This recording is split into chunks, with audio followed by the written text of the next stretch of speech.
আয়না গল্প। আয়না। জর্ডান। মানমাউথ মুগ্ধ চোখে তাকিয়ে আছে দৃশ্যটার দিকে। এক তরুণ দম্পতি নতুন খোঁড়া কবরের পাশে বসে একে অপরকে চুমু খাচ্ছে। তাদের পেছনে হালকা বাতাসে ম্যাপল গাছের পাতাগুলো তীর তীর করে কাঁপছে। ওদের বয়স বেশি হবে না, ভাবল জর্ডান। ছেলেটা হাত দিয়ে মেয়েটার গায়ের কাপড় খোলার চেষ্টা করছে।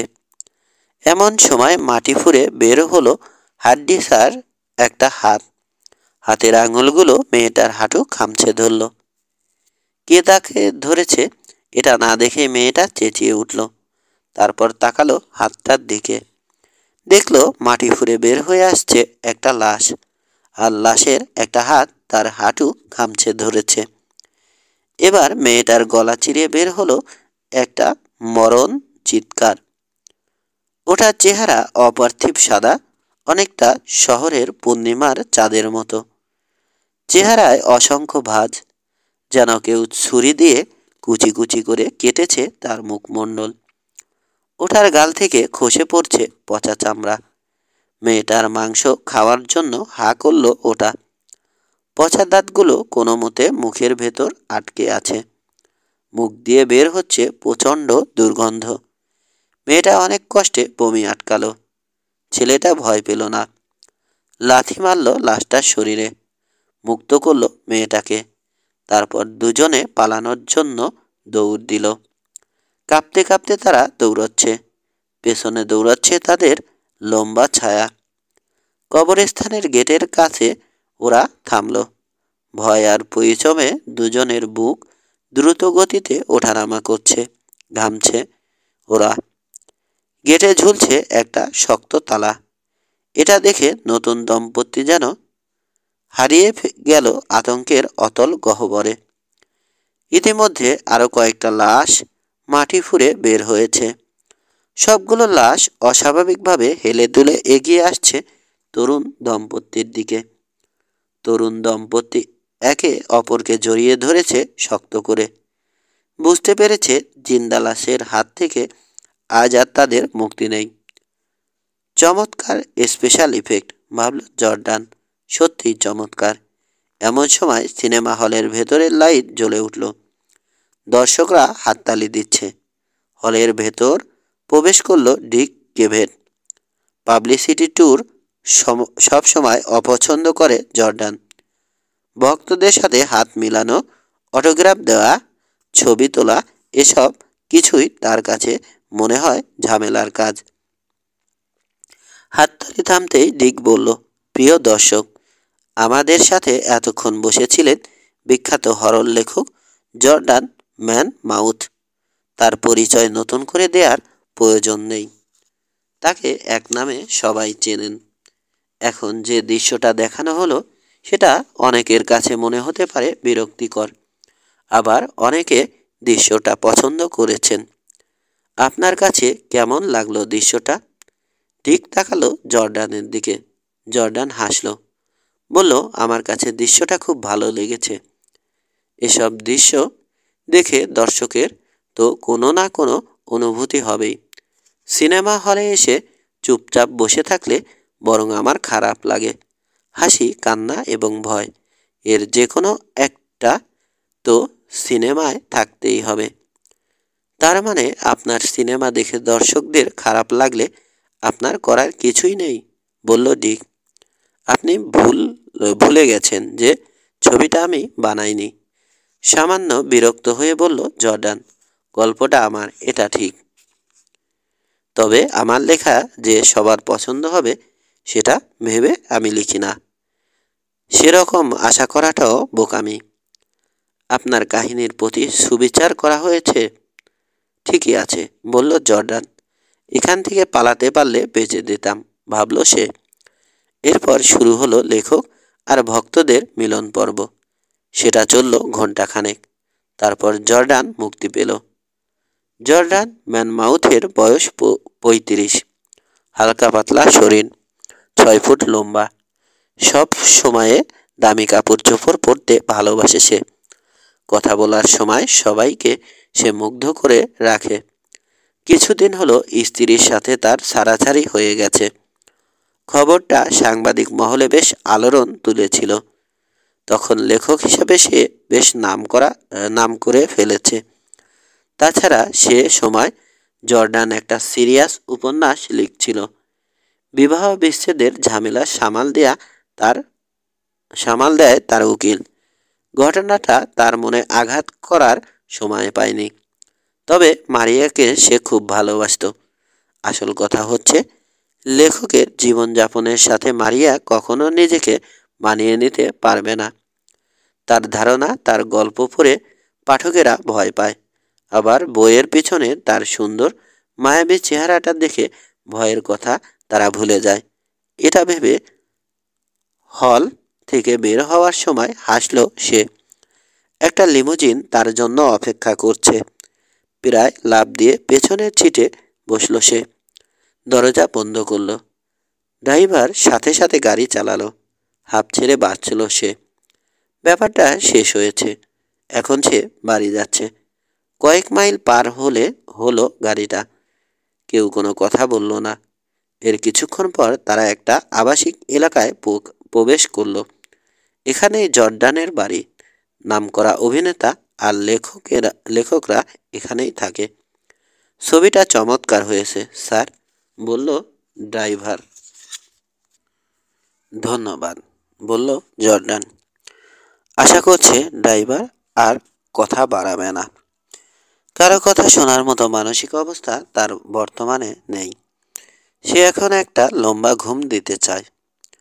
গল্পগুলো লেখার সময় আপনার ভয় লাগে না স্যার? প্রশ্ন করল ড্রাইভার। আমার কিন্তু দারুণ ভয় লাগে। এসব পড়ে আমার ভয় হয় না, বলল জর্ডান। তবে যতদিন মানুষ ভয় পাবে ততদিন পর্যন্ত তো লিখে যেতে হবে। আর ঠিক ততদিন আমাকে 2 বেলা ভাতের জন্য চিন্তা করতে হবে না, হাসল জর্ডান। ভূত প্রেত দানব এসব মানুষ বিশ্বাস করে না, তবে তারা ভয় পেতে ভালোবাসে। আমার কাছে ভয়ের জিনিস হচ্ছে বাস্তব জগৎ, প্রেস, এজেন্ট, পাবলিসিটি, ট্যুর, বিলের কাগজ। এগুলোকে আমি ভূত প্রেতের চেয়ে অনেক বেশি ভয় পাই। এরপর ড্রাইভার আর কথা বাড়ালো না। চুপচাপ গাড়ি চালাতে লাগলো। অবশেষে গাড়িটা জর্ডানের দামি বাড়িটার গেটের সামনে এসে দাঁড়ালো। সুইচ টিপতেই খুলে গেল লোহার ভারী গেট। গাড়ি থেকে নামলো জর্ডান। ড্রাইভারের হাতের দিকে এগিয়ে দিল $20 একটা নোট। গাড়িটা তার নিজের নয়। পাবলিসিটি ট্যুর গাড়িটা তাকে দিয়েছিল একদিনের জন্য। এরকম একটা গাড়ি থাকলে মন্দ হতো না, ভাবল সে। তবে দাম অনেক বেশি। ড্রাইভার $20 বকশিস পেয়ে হাসি মুখে বিদায় নিল। নিজেকে বড় দুর্বল লাগছে তার। বাড়ির দিকে তাকালো সে। এমন সময় ছেলেটাকে দেখে তার মেজাজ সপ্তমে উঠে গেল। দরজার একেবারে কাছে ঘুমিয়ে আছে একটা ছেলে। এটা দেখে সে প্রথমে অবাক হলো, পরে বিরক্ত। সারাদিনের ক্লান্তির পর এরকম একটা দৃশ্য তার কল্পনাতেও আসেনি। ছেলেটার বয়স খুব কম, স্কুলে পড়ে হয়তো। গায়ে নোংরা পোশাক। গাড়ির শব্দে ওর ঘুম ভেঙে গিয়েছিল। হুড়মুড় করে সে উঠে দাঁড়ালো। প্রিয় লেখককে সামনে দেখে নার্ভাস বোধ করছে সে। তার হাতে একটা বই আর একটা ম্যানিলা এনভেলাপ। এত ছোট ছেলে তার বইয়ের ভক্ত, অবাক হলো জর্ডান। এই বয়সে তো ছেলেটার তার বই পড়া উচিত নয়। মেজাজ তার আরও খারাপ হলো। এখানে কি করছো ফাজিল ছেলে? ধমকে সুরে বলল জর্ডান। তার হৃদস্পন্দন বেড়ে গেছে রাগে। ছেলেটা কাচুমাচু করে কোনো রকমে বলতে লাগলো, আমি দুঃখিত মিস্টার ম্যানমাউথ, আপনার অটোগ্রাফ নিতে এসেছি আমি, বলে ছেলেটা জর্ডানের লেটেস্ট বইটা এগিয়ে দিল। তোমাকে আমি অটোগ্রাফ দিচ্ছি না, বলল জর্ডান। আমার অনুমতি না নিয়ে এখানে এসেছো তুমি। তাছাড়া এই বয়সে বড়দের বই পড়া তোমার উচিত হয়নি। এখন এখান থেকে চলে গেলে খুশি হব আমি। কিন্তু ছেলেটা কিছুটা উত্তেজিত হয়ে পড়েছে। আমি আপনার সবচেয়ে বড় ভক্ত। আপনার সব বই আমার সংগ্রহে আছে, হার্ড কভারের এবং পেপারব্যাক সব। এবং কথাটা শেষ করতে পারল না সে। এতই নার্ভাস যে তার হাত থেকে এনভেলাপটা পড়ে গেল। ভেতরের কাগজগুলো বের হয়ে পড়েছে। সেদিকে তাকিয়ে জর্ডান বলল, তুমি দেখছি একজন লেখক। তোমার লেখা আমাকে পড়তে দিতে চাও? শোনো ছেলে, বাড়িতে আমি এসব করি না। অবজ্ঞার চোখে ছেলেটার দিকে তাকালো জর্ডান। ছেলেটার শরীর হালকাভাবে কাঁপছে। তবে তোমাকে একটা উপদেশ আমি দিতে পারি, টাইপ করতে শেখো, বলে জর্ডান ছেলেটার পাণ্ডুলিপি পা দিয়ে চাপা দিল ইচ্ছে করেই। চাবি দিয়ে দরজা খুলল। ভেতরে ঢুকে দরজাটা শব্দ করে বন্ধ করে দিল। চরম বিরক্ত সে। ছেলেটার সাথে সে খুব খারাপ ব্যবহার করেছে, এটা তার একবারও খেয়াল হলো না। বাইরে ছেলেটা খুব যত্নের সাথে পাণ্ডুলিপিটা মাটি থেকে তুলল। প্রিয় লেখকের এই অস্বাভাবিক ব্যবহারে তার কচি মনটা ভেঙে গেছে। চোখে চলে এসেছে পানি।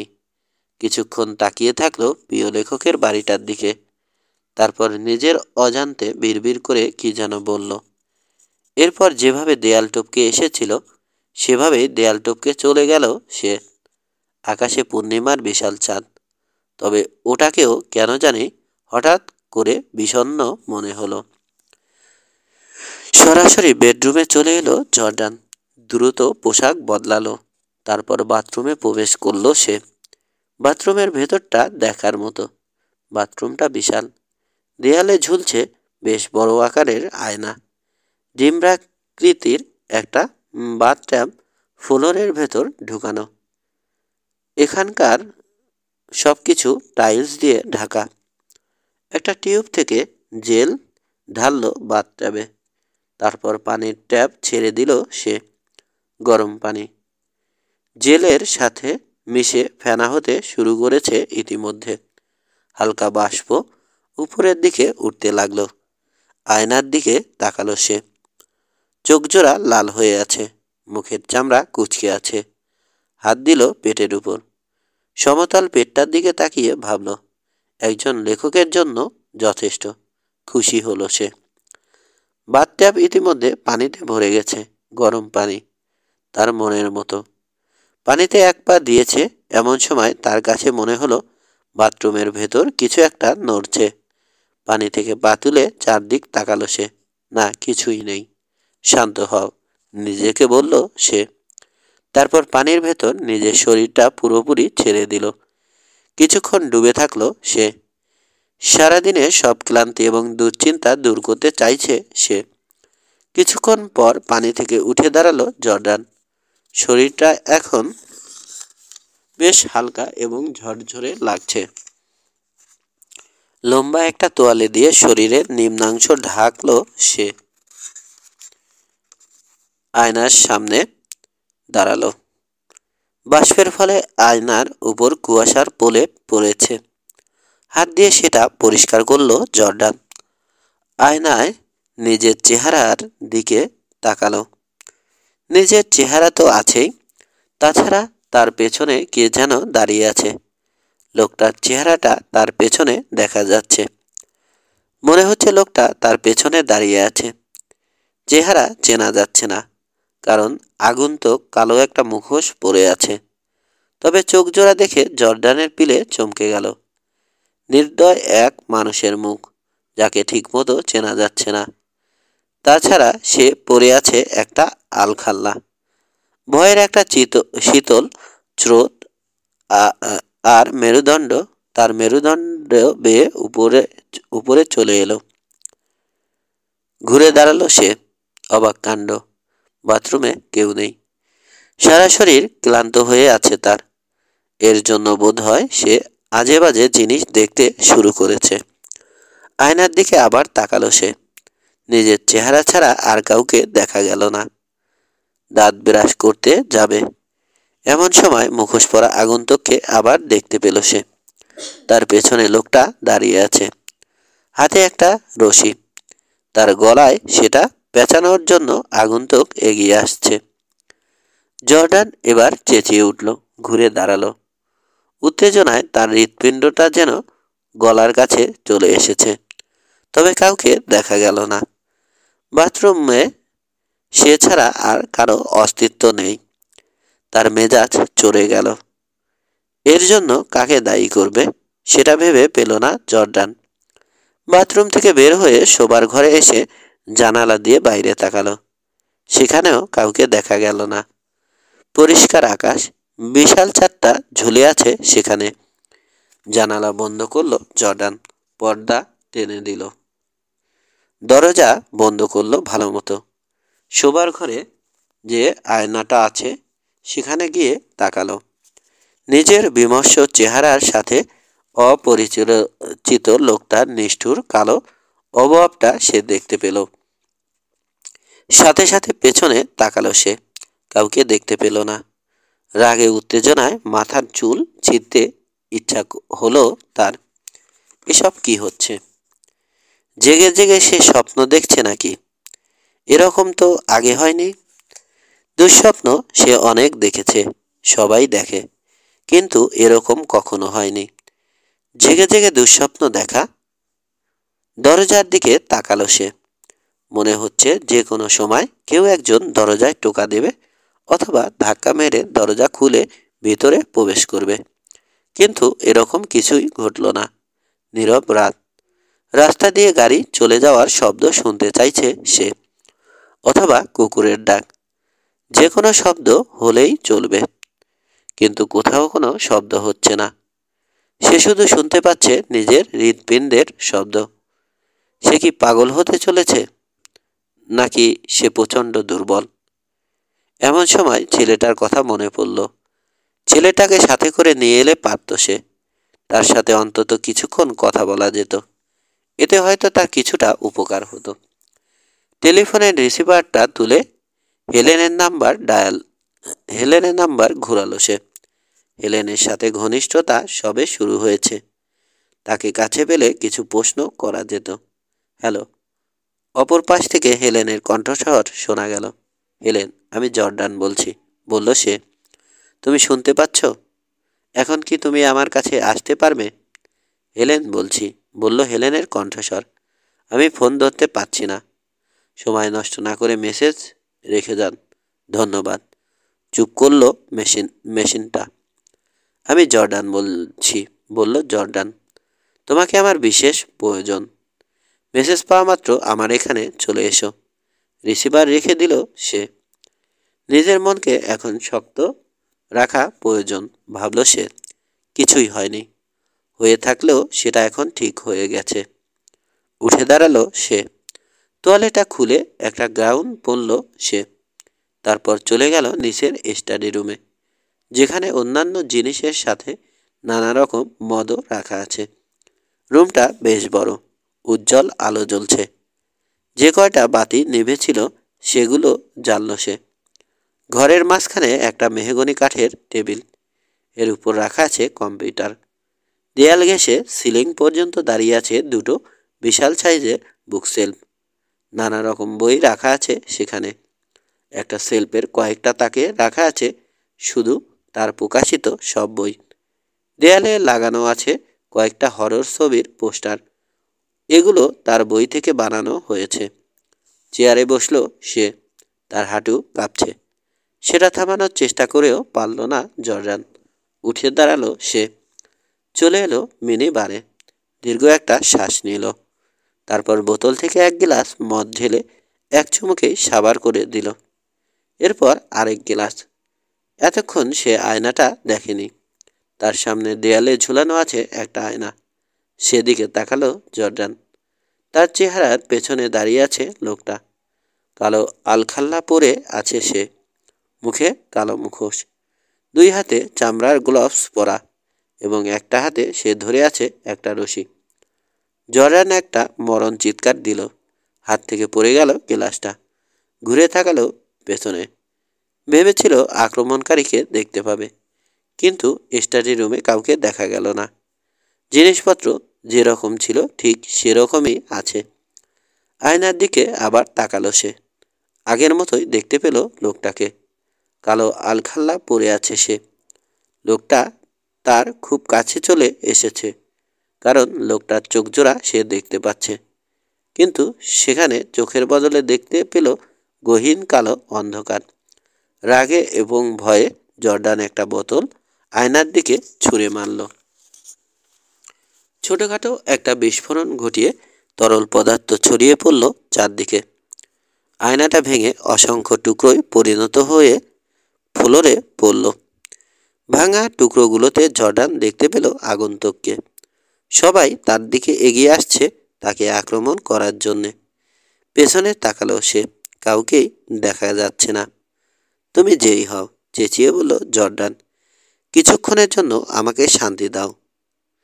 স্টাডি রুম থেকে দৌড়ে বের হলো সে, দরজা বন্ধ করলো। এরপর একে একে বাড়ির সব দরজা ভালো মতো বন্ধ করলো, জানালাও বন্ধ করলো। হেলেনকে আবার ফোন করেও পেল না সে। পুলিশকে ফোন করলো, লাইন ব্যস্ত। তাকে পরে ফোন করতে বলল ওরা। দেয়াল ঘড়ির দিকে তাকালো সে, রাত 12টা বেজে গেছে। তার সারা শরীর ঘামে ভিজে একাকার। এই ঘরটাতে কোনো আয়না নেই। এখানেই সে বিছানার উপর চুপচাপ বসে থাকলো। রাত 3টার দিকে গভীর ঘুম তাকে যন্ত্রণা থেকে মুক্তি দিল। সকাল 9টায় তার ঘুম ভাঙল। নিজেকে কেমন জানি বোকা বোকা লাগছে তার। এখনো ক্লান্ত সে, রাতের অভিজ্ঞতায় বিধ্বস্ত। জর্ডান গোসল করল, শেভ করে কাপড় পরল, তারপর জানালাগুলো সব খুলে দিল। রাতের অভিজ্ঞতার কারণ খুঁজছে সে। রাতে সে এত ভয় পেল কিভাবে? কল্পনার এক আগন্তুক কিভাবে তাকে ভয় দেখালো? ভয় দেখানো তো তার কাজ, তাহলে এরকম ভীতিকর অবস্থার মধ্যে সে কিভাবে এবং কেন পড়ল? তবে ছেলেবেলায় একটা দুঃস্বপ্ন সে ঠিকই দেখত, চেঁচিয়ে ঘুম থেকে উঠে পড়ত। সেটা তো অনেক আগের কথা। রাতের ঘটনাটা মাথা থেকে বের করে দিল সে। আজকের দিনটার কথা ভাবতে লাগলো। ভক্তদের কথা মনে পড়লে আগে মনটা খুশিতে ভরে যেত, কিন্তু আজ তাদের কথা মনে হতেই তার মেজাজ খারাপ হয়ে গেল। টাকা দিয়ে কেন যে ওরা ভয়ের বই কেনে, আর সে যে কেন এত বিষয় থাকতে হরর লেখাতেই নাম করে ফেলল। ঘর থেকে বের হলো জর্ডান। বাড়ির বাইরে এলো সে। আলোকিত একটা দিন, চারদিকে নানা রকম ফুল ফুটেছে। বাতাসে তাদের গন্ধ ভেসে বেড়াচ্ছে। গাড়ি চালিয়ে সেঞ্চুরি সিটির দিকে এগিয়ে যাচ্ছে সে। স্ক্রিম ড্রিম ছবির পরিচালকের সাথে তার একটা মিটিং আছে। গেট হাউসের সামনে গাড়ি থামালো জর্ডান।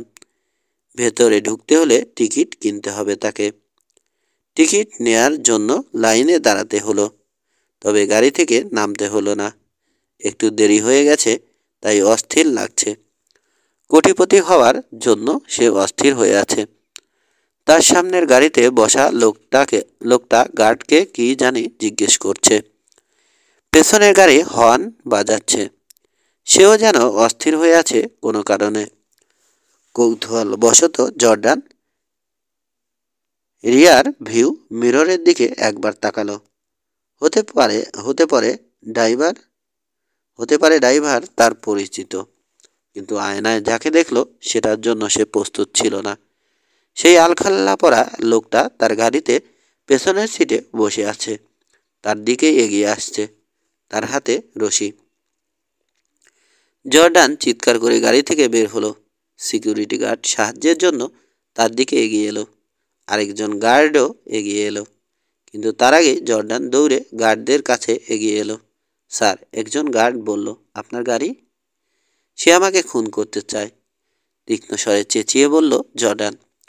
রশি দিয়ে গলায় ফাঁস পরিয়ে মারতে চায় সে। জর্ডান একজন গার্ডের কাঁধ ধরে ঝাঁকি দিল। কি? বলল একজন গার্ড। কিন্তু স্যার, আপনার গাড়ি? জর্ডান গার্ডের কাঁধ ছেড়ে ঘুরে দাঁড়ালো। তার পেছনে যে গাড়িটা থেমে আছে তার ড্রাইভারকে সে চেনে না, তবে লোকটা হাত উঁচু করে জানতে চাইছে সামনের গাড়িটা কখন সরবে। একজন গার্ড বলল, স্যার, আপনাকে গাড়িটা সরাতে হবে। গাড়িটা এভাবে রাখতে পারেন না আপনি। জর্ডান গভীর একটা শ্বাস নিল। তারপর উত্তেজিতভাবে বলল, তোমাদের আমি বলছি, কেউ একজন আমাকে খুন করতে চাইছে, আর তোমরা আমার গাড়ির চিন্তায় আছো। গার্ড সানগ্লাস পরেছিল, সেদিকে তাকালো জর্ডান। সেখানে দেখতে পেল আলখাল্লা পরা লোকটাকে। রশি নিয়ে তার দিকে এগিয়ে আসছে। জর্ডান আবার চিৎকার দিল। গায়ের সব শক্তি দিয়ে একটা ঘুষি মারল গার্ডের চশমার উপর। গার্ড এর জন্য প্রস্তুত ছিল না। ঘুষির চোটে পেছনের দিকে হেলে গেল গার্ড। চশমা ছিটকে পড়ল অনেক দূরে। চশমাটা যেখানে পড়ে আছে সেখানে দৌড়ে চলে গেল জর্ডান। তারপর জুতো দিয়ে চশমাটাকে পিষতে লাগলো। গার্ড দুজন পিস্তল বের করে এগিয়ে আসছে জর্ডানের দিকে। জেলের অভিজ্ঞতা তার আগে কখনো হয়নি, তাই বর্তমান অবস্থাটা তার কাছে অসহ্য মনে হচ্ছে। ভেতরে আরও অনেকেই আছে। তারা কে কোন অপরাধ করেছে সেটা জর্ডান আন্দাজ করতে পারছে না।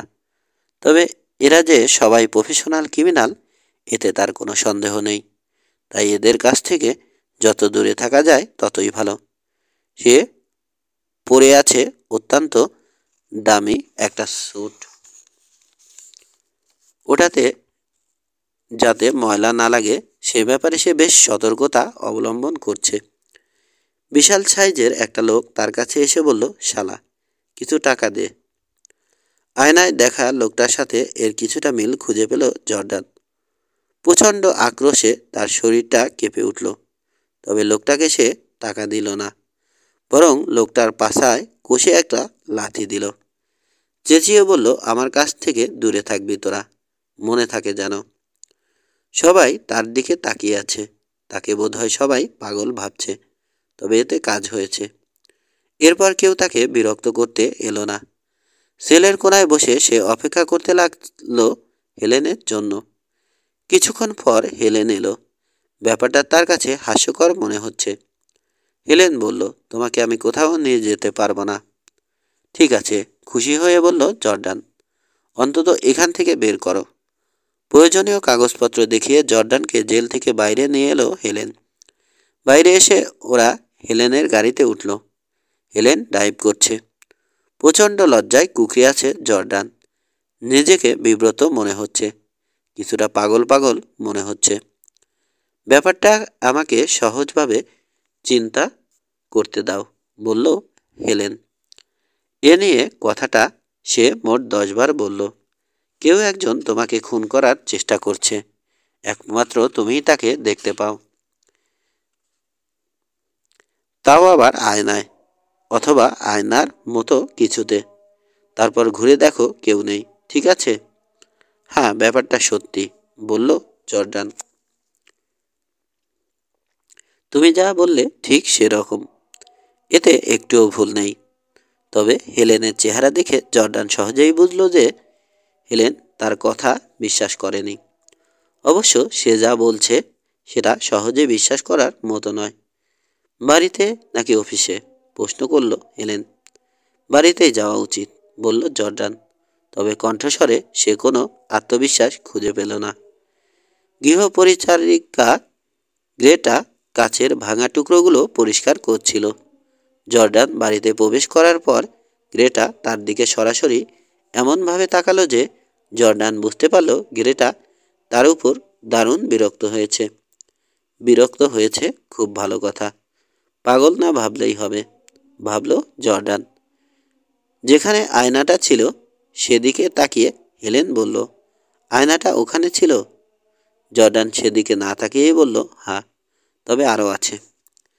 হেলেন জর্ডানকে নিয়ে উপরে উঠে এলো। বাথরুমে এলো ওরা। সেখানে সব কিছুর সূত্রপাত। যেখানে সব কিছুর সূত্রপাত। বাচ্চা ছেলের মতো করছো কেন জর্ডান? হাত ধরে বলল হেলেন। তুমি যে কেন ভয় পাচ্ছ বুঝতে পারছি না। আমি তো ভয় পেতে চাই, কিন্তু কোনো কিছুতেই আমার ভয় নেই। এখন আয়নাটা দেখাও তো। জর্ডান হেলেনের দিকে তাকালো, তার কাছে চলে এলো। সে তাকালো হেলেনের বড় বড় চোখ জোড়ার দিকে। তারপর চোখ চলে গেল আয়নার দিকে। আয়নায় নিজের চেহারার দিকে সে মনোযোগ দিয়ে তাকালো। তখন সে দেখতে পেল তাকে, কালো একটা অবয়ব, হাতে রশি, তার পেছনে। তার গলায় ফাঁস পরানোর জন্য প্রস্তুত। ওই তো সে, চিৎকার করে বলল জর্ডান। আঙুল দিয়ে দিয়ে আয়নার দিকে ইশারা করল সে। জর্ডান, এখানে কেউ নেই, কিছুই নেই এখানে, উত্তেজিত হয়ে বলতে লাগলো হেলেন। আয়নার দিকে তাকালো সে। নিজের চেহারা ছাড়া অন্য কাউকে সে দেখতে পেল না। আয়নার ভেতর কেউ নেই, এখানে আমি ছাড়া অন্য কেউ নেই জর্ডান। আছে, তুমি দেখতে পারছো না। চোখ বন্ধ করলো জর্ডান। বাথরুম থেকে বের হলো সে। চোখ বন্ধ করেই বেডরুমে এলো।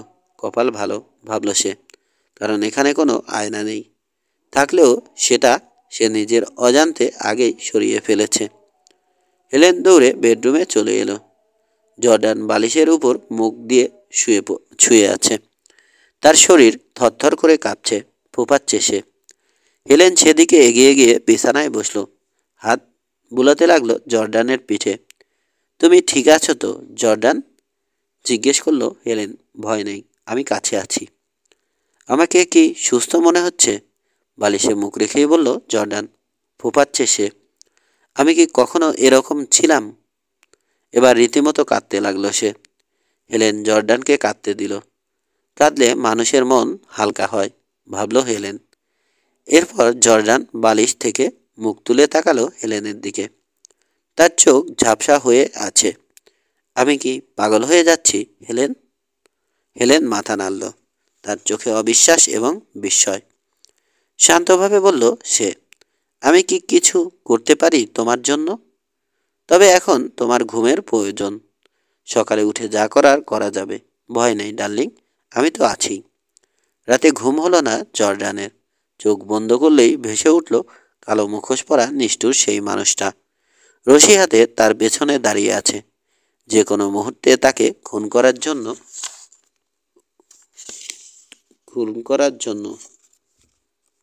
প্রস্তুত সে। কিন্তু কেন? এটা ভাবলো সারা রাত, কিন্তু কোনো উত্তর পেল না। জর্ডান ম্যানমাউথ। সকালবেলায় জর্ডান বলে দিল হেলেনকে কি কি করতে হবে। জর্ডানের কথা মতো বাড়ির সবগুলো জানালার পর্দা টেনে দিল হেলেন। সব আয়না ঢেকে দিল বিছানার চাদর দিয়ে। ফ্লোরের চকচকে টাইলসগুলোর উপর বিছিয়ে দেয়া হলো খবরের কাগজ। দেয়ালে বাঁধানো সব ছবিগুলো উল্টে রাখা হলো। রান্নাঘর ও বাথরুমের চকচকে অংশগুলোতে রং দিয়ে ঢেকে দেওয়া হলো। টিভি উল্টে রাখা হলো। শেষে হেলেন তার সানগ্লাসটা ময়লার বাক্সে ফেলে দিল।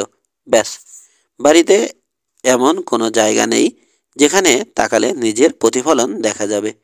খুশি হয়ে ভাবল হেলেন। হলরুমের সোফায় বসে আছে জর্ডান, গায়ে কম্বল। তারপরও তার শরীর কাঁপছে। সকালে সে কিছু খায়নি। হেলেন চেষ্টা করেও খাওয়াতে পারেনি জর্ডানকে। কাচের তৈরি টেবিলটাও কাগজ দিয়ে ঢাকা হয়েছে। জর্ডান বুঝতে পারছে হেলেন ধৈর্যের শেষ সীমানায় পৌঁছে গেছে। এবার হয়তো সে ডাক্তারের কথা বলবে। যদি বলে তাহলে জর্ডান না করবে না। কফি খাবে? জিজ্ঞেস করলো হেলেন। জর্ডান না করল না। বুঝতে পারছে সে শরীরটাকে টিকিয়ে রাখতে হবে। হেলেন কফি আনতে চলে গেল রান্নাঘরের দিকে। ইচ্ছা হলো ডেকে হেলেনকে থামাতে, কারণ একা একা তার ভয় করছে। কফি না খেলেও চলবে, এটা সে বলতে যাচ্ছিল। এমন সময় ডোরবেলটা বেজে উঠল। হেলেন গিয়ে দরজা খুলল, বলল, কাকে চাই? এক মহিলা কণ্ঠস্বর বলল, আমরা এসেছি জর্ডান ম্যানমাউথের ইন্টারভিউ নিতে। তিনি প্রস্তুত আছেন তো?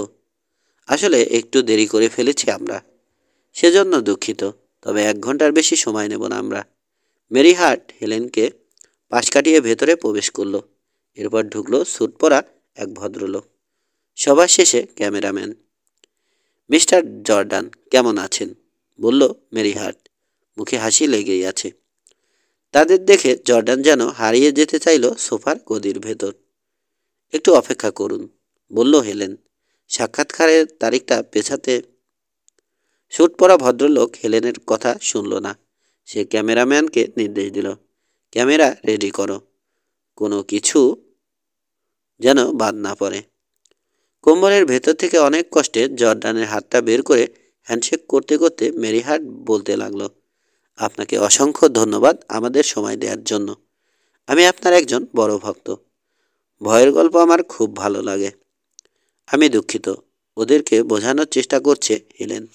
কিন্তু দেখুন, বলল জর্ডান, আজকেই ওদের আসতে বলেছিল সে। এটা সে ভুলে গেল কিভাবে? আসলে আমি আরেকদিন, এটা ঠিক হচ্ছে না। ঠিক আছে, বলল মেরিহার, 8 ঘন্টায় যথেষ্ট হবে। সে তাকালো প্রযোজকের প্রযোজকের দিকে। ঘরের বাইরে যেতে চাইলেও কোনো সমস্যা নেই, বলল প্রযোজক। না, এখানেই ঠিক আছে, হাসি মুখে বলল মেরিহার। হরর গল্পের লেখক কোমল গায়ে দিয়ে বসে আছে।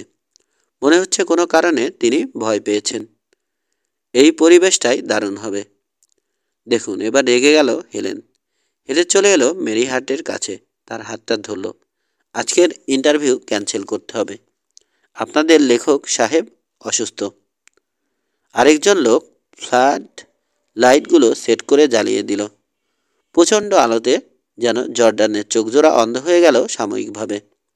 ক্যামেরাম্যান তার ক্যামেরা জর্ডানের দিকে সেট করে বলল, রেডি।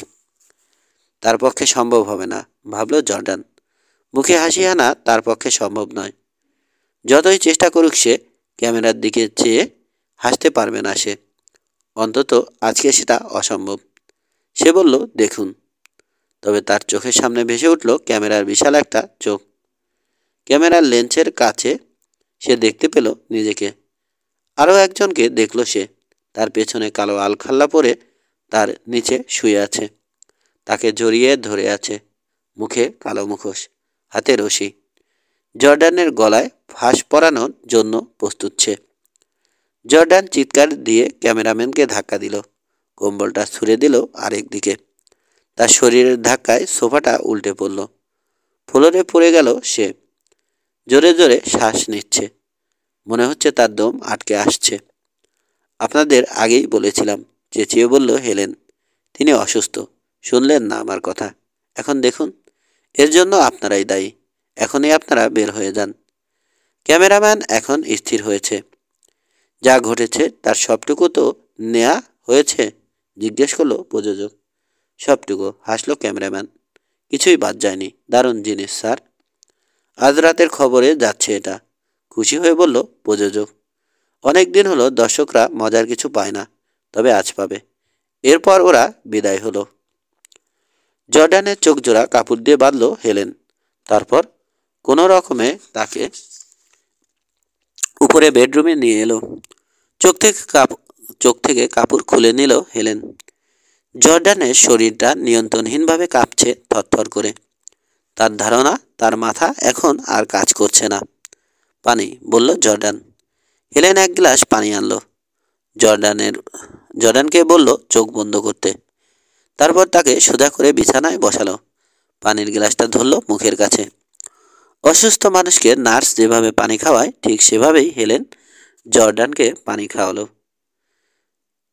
পানি খাওয়ার সময় জর্ডান চোখজোড়া বাচ্চা ছেলের মতো বন্ধ করে রাখল। গ্লাসের পরিষ্কার টলটলে পানিতে যেন নিজের চেহারা না দেখা যায়।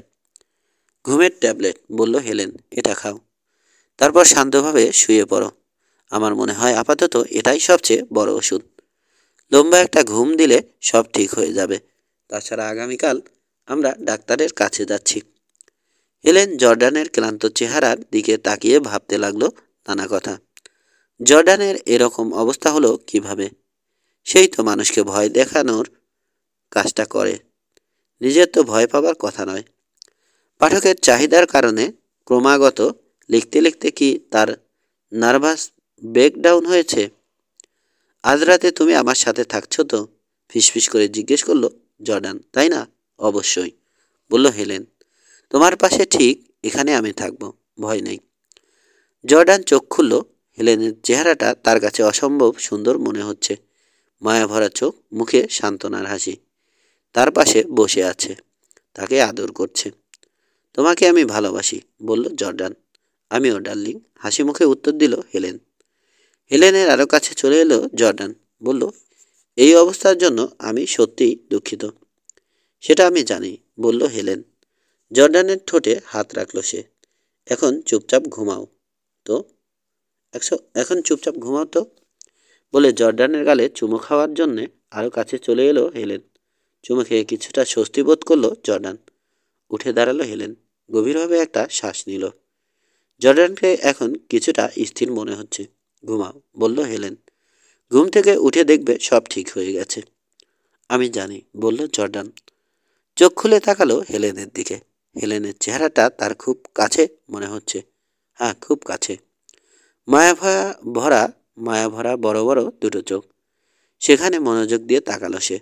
আর দেখতে পেল নিজের চেহারা। সেই সাথে কালো আলখাল্লা পরা আগন্তুক তাকে মারার জন্য তার পেছনে রশি হাতে দাঁড়িয়ে আছে। তার দম বন্ধ হয়ে আসছে। চেঁচানোর শক্তি পাচ্ছে না সে। গলায় পেঁচিয়ে আছে অদৃশ্য একটা রশি। সেই সেটা দুই হাত দিয়ে সরানোর চেষ্টা করছে সে, যাতে দম নিতে পারে।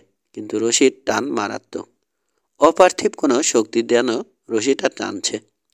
সামনের দিকে ঝোঁকার চেষ্টা করলো সে, কিন্তু রশির টানে পেছনে চলে এলো। ধপাস করে বিছানায় পড়ল তার শরীর। যন্ত্রণা আর আতঙ্ক নিয়ে পড়ে আছে সে। মনে হচ্ছে কেউ একজন তাকে মেরে ফেলেছে। হেলেন হাঁটু গেড়ে জর্ডানের উপর ঝুঁকে আছে। জর্ডানের অবস্থার এই আকস্মিক পরিবর্তনে সে দিশেহারা। চিৎকার করে বলছে সে, জর্ডান, কি হয়েছে? কোনো ভয় নেই, আমি আছি। আমাকে সাহায্য করতে দাও।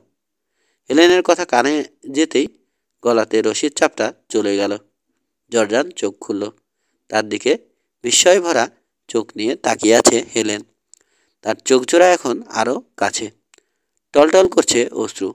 সেখানে ভেসে আছে জর্ডানের চেহারা। তার পেছনে রশি হাতে সেই অশরীরী খুনি। জর্ডানের মনে হলো কেউ যেন তার শরীর থেকে চামড়া তুলে নিচ্ছে। তার মুখ চিরে বের হলো এক মরণ চিৎকার। হেলেন আর নিজেকে শান্ত রাখতে পারল না। হিস্টেরিয়া রোগীর মতো সেও চেঁচাতে লাগলো। জর্ডান মানমাউথ বিছানা থেকে লাফ দিয়ে নিচে নামলো। তারপর দৌড়ে চলে গেল বারান্দায়। রেলিংয়ের উপর উঠে দাঁড়ালো সে। দুহাত দুদিকে ছড়িয়ে দিল পাখির ডানার মতো। কোত্থেকে জানি হাসির শব্দ আসছে। অসংখ্য দর্শক হাততালি দিচ্ছে। তার চেহারাটা এখন বীভৎস কদাকার, মরা মানুষের মতো। অনেকটা শহরের আকাশে ওঠা পূর্ণিমার চাঁদের মতো। মুখমণ্ডলে অসংখ্য ভাঁজ, যেন কেউ ছুরি দিয়ে তার মুখটাকে ফালা ফালা করে কাটতে চেয়েছে। গাল থেকে খসে পড়ল চামড়ার কিছু অংশ। শরীরের সব শক্তি এক করল জর্ডান। তারপর আকাশে ওড়ার জন্য সামনের দিকে শূন্যে লাফ দিল। আর দেখতে পেল অসংখ্য দর্শক তার এই দৃশ্য দেখে মুগ্ধ হয়ে হাততালি দিয়ে যাচ্ছে। বাড়িটার সীমানার বাইরে একটা গাছের নিচে বসে আছে ছেলেটা। তার হাতে একটা পাণ্ডুলিপি, যার উপর পা দিয়েছিল তার প্রিয় লেখক। পাণ্ডুলিপিটা নোংরা হয়ে গেছে তারপর থেকে। ছেলেটা তাকিয়ে আছে প্রিয় লেখকের বাড়িটার দিকে। ছেলেটার চোখ জোড়াতে ছড়িয়ে পড়েছে রহস্যময় ছায়া।